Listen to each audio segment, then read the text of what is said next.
Ladies and gentlemen, this is Grayson Swan. I'm immensely proud of him. He's a down Mac guy. Yeah, that's right.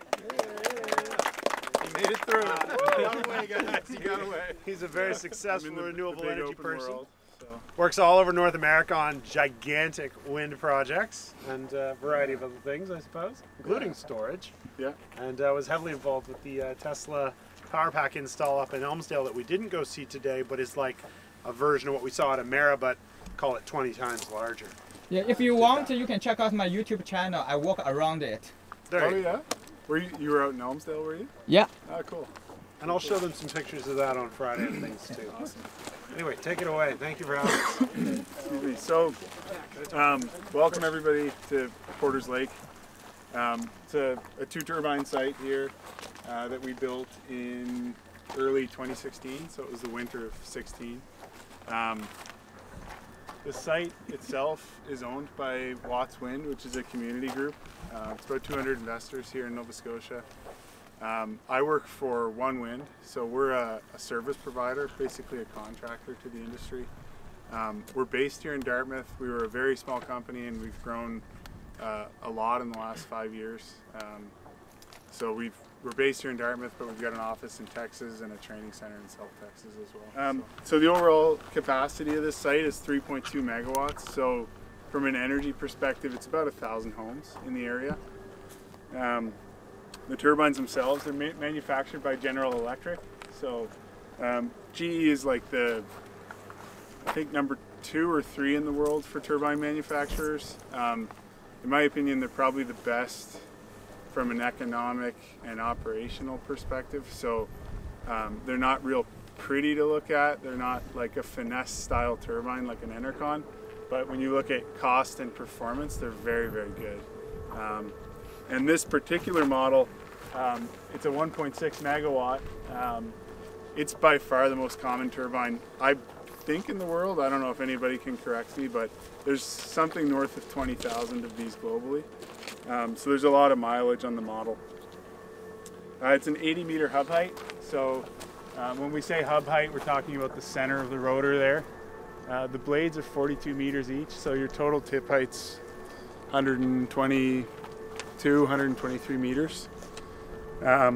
And these 2 turbines will run through 2036. So they've got another 19 years. Am I off on that already? Yeah, 17 years of operations. So blades. So the blades, obviously there's 3 of them. In the industry, you refer to that as a set. So blades are always delivered in 3s. They're balanced in 3s. So your set number should always match. Our nominal RPM on this machine is about 17 at full power right now. It's probably turning 8 or 9 RPM. And if we're producing not much. And actually, this guy shut down right as we pulled in. So your cut-in wind speed's usually 3.5 meters per second or so. So it's a pretty quiet day. Each blade is about 5 tons, so 10,000 pounds. On the GE design, you lift the rotor as one piece. A lot of the newer machines, you're doing single blade installations. So you actually fly the hub and then you fly blades individually. So any questions on blades? What's the material it's made of? Fiberglass.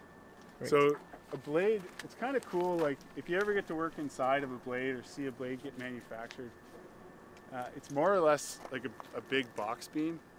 And so there's what's called the spar, and that's on either side, and then the webs in between. So it's like a big box beam that just tapers as it goes out. It's like the same way the aircraft wings are made of. Yeah, well, I think they're mostly aluminum and.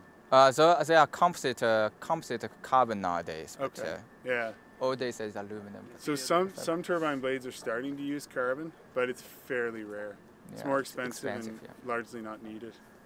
You don't have mass concerns as much, I don't think. Yep. Yeah. You can balance. So in the manufacturing of the blade, there's balancing chambers along the length of the blade where you can add mass. And so you want to make sure that they're balanced. And so basically, if you have one blade go bad, there's a couple of different things that'll happen. One option is to take the other two off and put a full new set on. The other option is to get the original equipment information and get a third blade rebalanced to that machine. Yeah, but honestly, most manufacturers, you change all three. Yeah. Sounds like how you deal with your car's wheels. Yeah, exactly.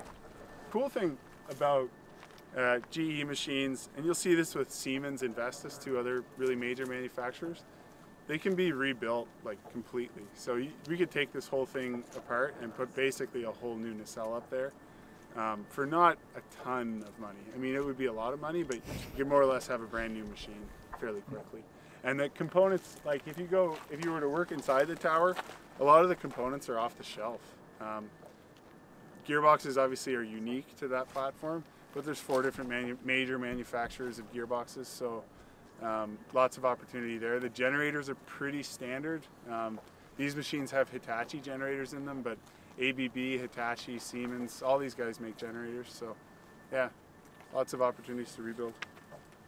So the next component outside of blades, which blades actually need a lot of maintenance too, and that's one thing in the industry right now. Blade issues are, I would say, the biggest issue. Rotors keep getting bigger, and I think people don't understand the conditions that they're seeing in really, well, throughout their life cycle, but also in really extreme weather events. And so, like, I was on a site in Texas in January, and it was a brand new machine. It was a 136 meter rotor, so the blades were 66 meters a piece or so, plus a hub. So really massive, like 66 meters. That's 2/3 of a football field, right? Yeah. So, anyways, the next major component of the turbine is the hub, and the hub is where your blades attach, and that's the rotating component. So, the reason that that's important to make note of is that's how your blades pitch. So when we were pulling in, you can see this guy's pitched out right now.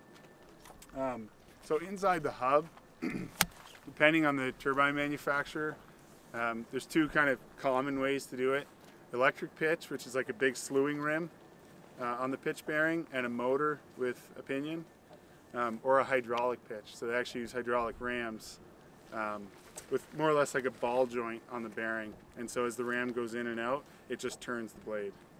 It's kind of hard to explain, but if you Google like hydraulic pitch wind turbine, you'll find some really cool videos and images that would show you how that works.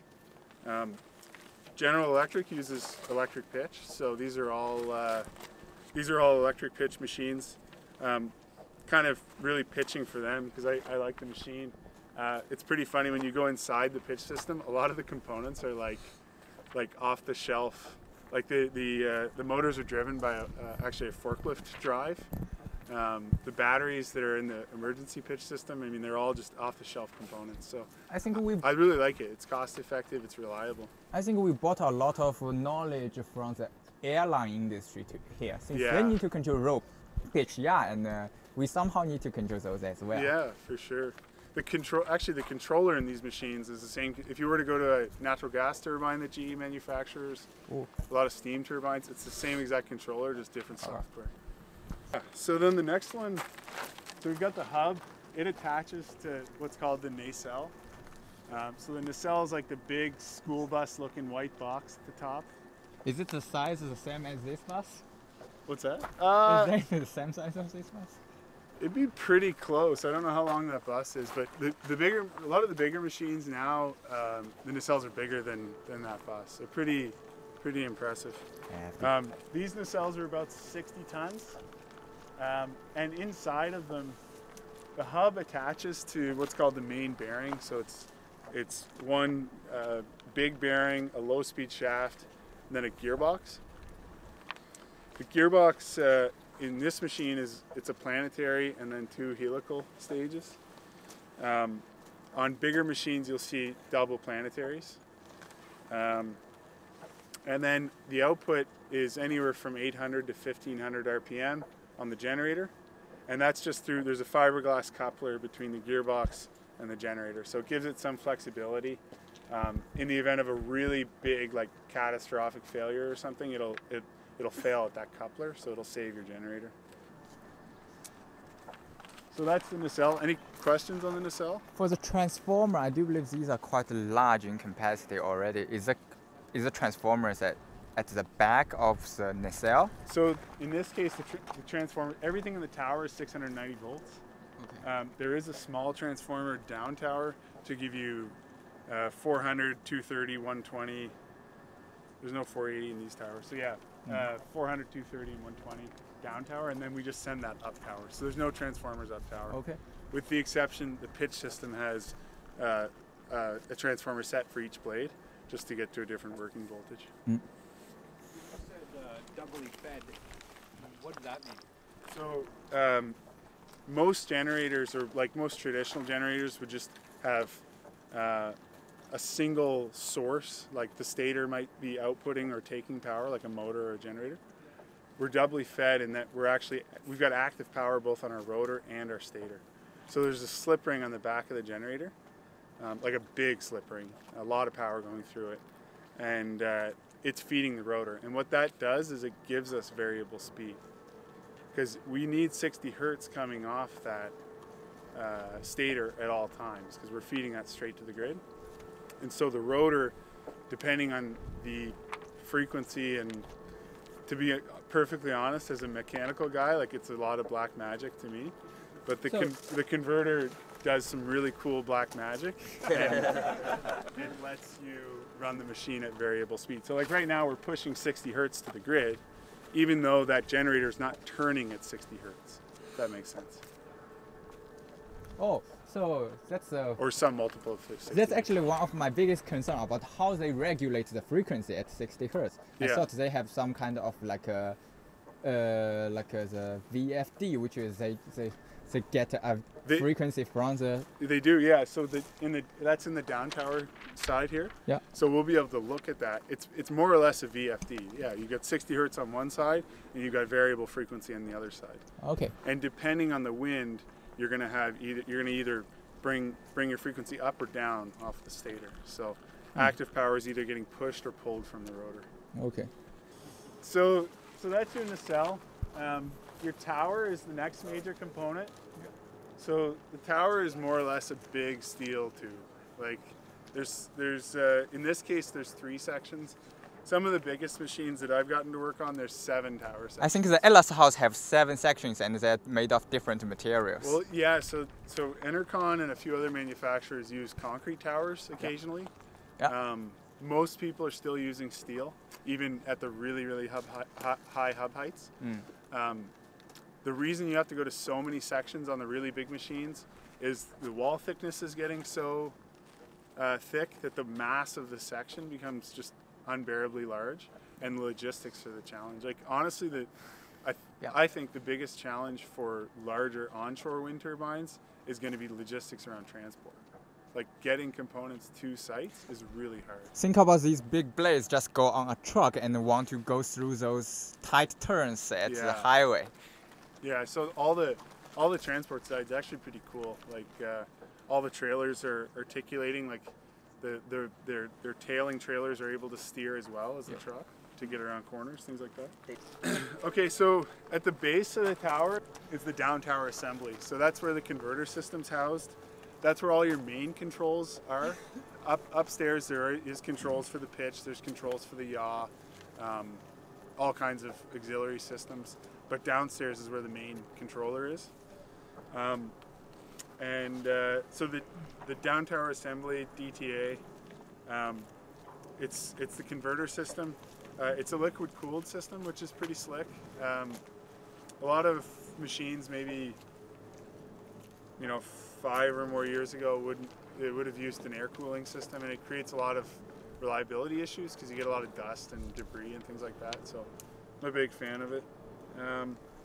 You've got your main stator contactor downstairs, so we'll shut the machine down. When we start it back up, you'll hear quite a number of things fire, but when it synchronizes to the grid, you'll hear that contactor close. And it's all 690 volt, so that's kind of the standard. Most wind turbine converters are 690. A lot of the bigger machines are going to a 12 kV stator on the generator, and that's when you have the transformer up tower. So Vestas is most common for that. If you go up tower into Vestas, the converter system, the transformer, everything's up tower. So the only thing going down tower is 12 kV. So we get to the bottom of the tower. You can see at the base a ring of studs there, and we'll get closer to look at all this stuff. But that's the start of your foundation. The foundation's a big spread footing, so I should know the numbers. I think the diameter of this one's like 40 feet or so. So when you're standing by the tower, there's a lot of concrete underneath it. And it more or less, I like to think of it as it's like a huge bedside lamp post. You know, your bedside lamp just has a big weight on the bottom of it. That's basically what the foundation is. It's just a huge mass of concrete that the tower sits on. You have to make sure that your subgrade's really competent ground. Yep. So there's a lot of work and effort that goes into that. Yeah, so then the final stage before we get to grid side power is the pad mount transformer. So that's on the left hand side. So that takes your 690 volts and steps it up to 12 kV. Is that a 1.6 megawatt transformer? Is that in the cabinet? It's 1850 kVA. Huh. Yeah, it's bigger. When you get over to it, it's a little bit bigger than it looks. But yeah. We're still 300 meters from the tower. Yeah. And then basically once you leave the transformer, you go back underground to what's called the riser pole here. So you'll hear people call it, if they're on the utility side, they'll call it the dip pole because they're used to power going that way. Everybody in our industry calls it the riser pole because we're sending it back up. So we go through the riser pole. There's a grounding transformer that would detect ground faults, and then what's called a gang switch.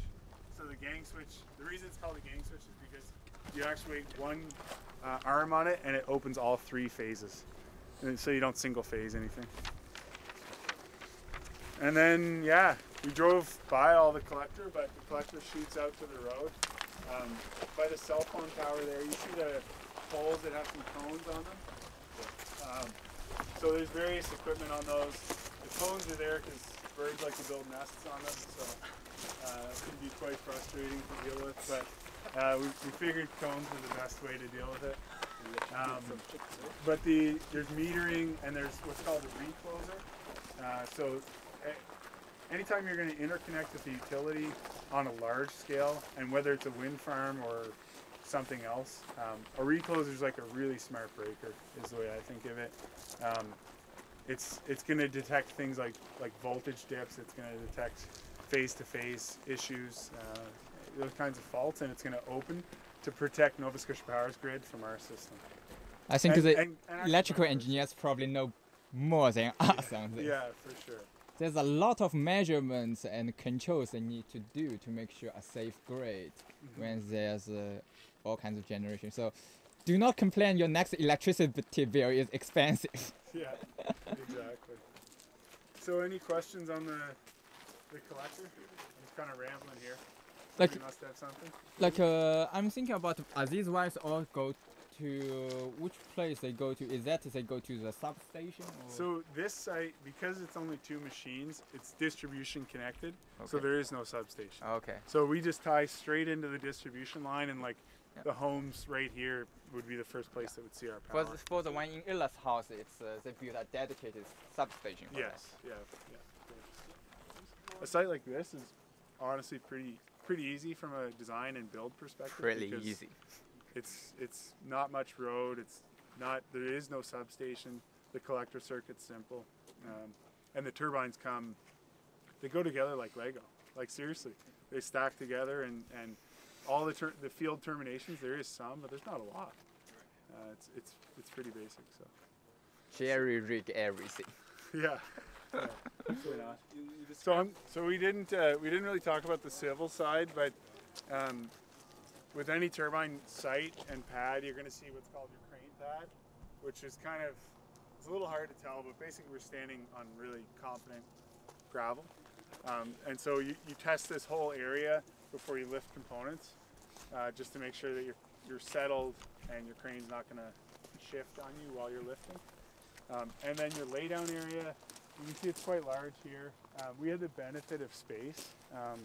Yeah. Some sites you don't have that benefit, and that's when you start to get into a lot of single blade work. If you want to build a rotor on the ground and fly it as one component, you need a big area to do it. So if you work in like the Midwest or Western Canada, a lot of like farmers' fields and things like that, and so you wouldn't want to like plow out a huge area for that, and so you'll get into a lot more where you just pull the blade in and fly them up one by one. First time to be in a wind turbine. Use that ladder, obviously pretty self-explanatory what that's for. On the ladder you get a safety cable, so this is what you're tied into as you run. And then this is what's called climb assist. So most machines have either climb assist or elevators inside of them. Elevators are fairly common. I think you're going to see them become less common in towers because all the regulations associated with them. So it's much better to use like a climb. This basically takes 80 pounds of your weight and makes it really easy to climb. And the top is, I saw these plates. So this is one plate you can climb up and you can take a rest and continue, right? Yeah, the reason that they're there is that you've got a flange there. And so with the flange, you have to be able to bolt the flange together. So during install, you need a deck. Outside of that, you really don't need a deck. So what are these used for? I saw they're regular outlets, right? Yeah, so your climb assist plugs into one. Can you lift up one of the lighting? Yeah. So that's a regular outlet. While others are touring or playing, I flew my drone to get some aerial shots. Here it comes.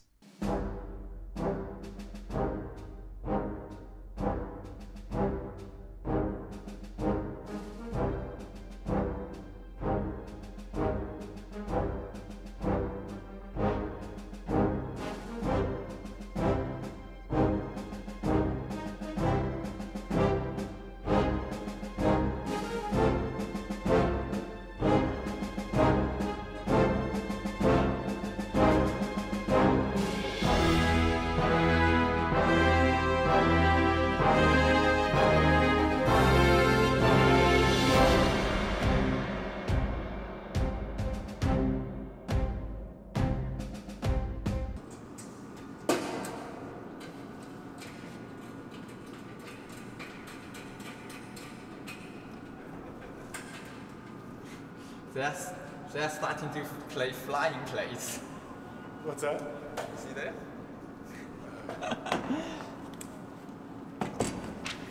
Okay, so that's all. Yep. Okay, so that's an extremely satisfying road trip here. Flying my drone there is just amazing.